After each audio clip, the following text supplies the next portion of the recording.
Part two. Okay, we're Jack MacDougall, and this is one of the worst, you say, the government to spend money. Well, look at it. I mean, they're just giving it away hook, line, and sinker. They're giving out tax deductions, corporate tax deductions. They're selling off our assets, MB Power. They're using that as a disguise to give big industry, big profitable industries, bigger subsidies. This is crazy. In a time when you're running $1 billion deficit, little New Brunswick, $1 billion deficit. Who knew? It could be worse.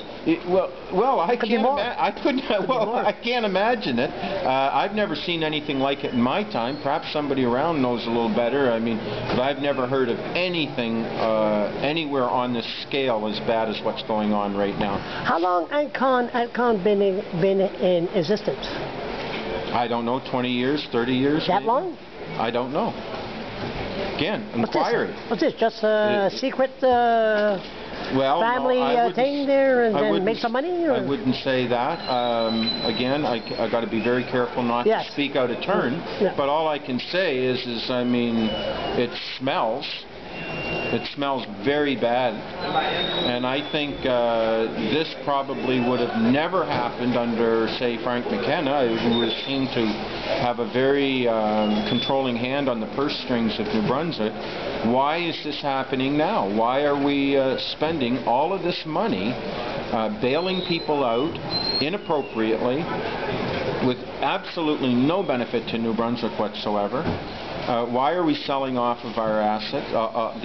Why are we increasing subsidies, increasing tax deductions at a time when we're increasing debt? So we're cutting off revenue while we're increasing spending. So the government has no sense of vision.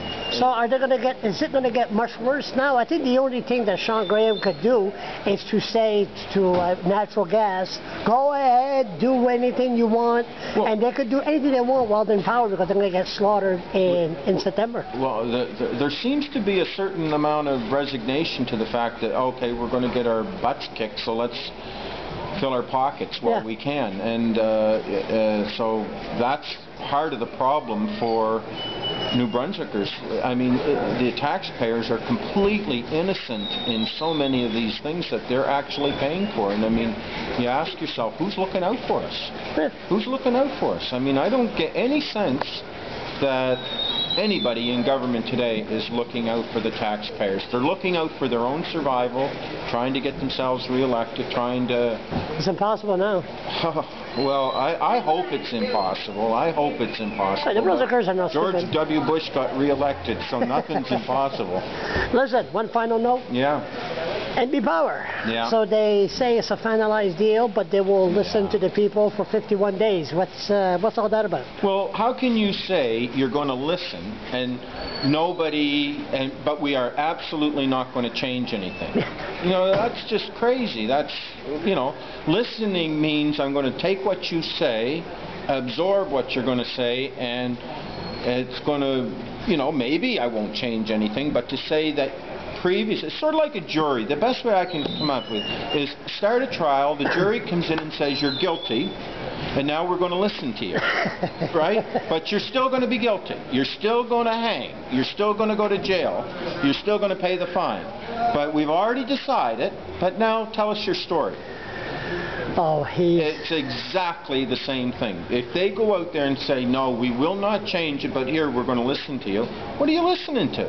What's the point? He's listening. This power deal, I told the Premier himself face to face, this has Irving written all over it. Yes. This is... Well, it certainly, I don't know whether it's fair to say Irving exactly, but it certainly has big industry, because they're the ones who are standing to gain massive amounts of money at the expense of the poor. Do you know we pay 11 cents? The hospitals, we're going to buy the power for 7.5 cents, 7.35 cents, turn around and sell it to big industry for 5.5 cents, and then we're going to sell it to hospitals for 11 cents. So we pay 7.5 cents. The hospitals, we're going to take a 4-cent profit, and we're going to use that to underwrite big industry, which are profitable, you know, 30% or whatever it works out to. So it's you know, it's unconscionable. There's no reason to couple the corporate rate with the power purchase agreement. Just go and buy the power if you have to buy some power, pay what you have to pay, and come back, and then we'll decide who gets the discounts. If it was the Green Party, we'd be giving the hospitals the discount. Okay, now, final word. Yeah. What's your website? Website is greenpartynb.ca, and go there. It's just starting to get going, and we're starting to get some information on there, and we hope people will listen to us and give us a chance. I'll see you this summer, Jack. I'm sure I will. Thank you very much. Thank you.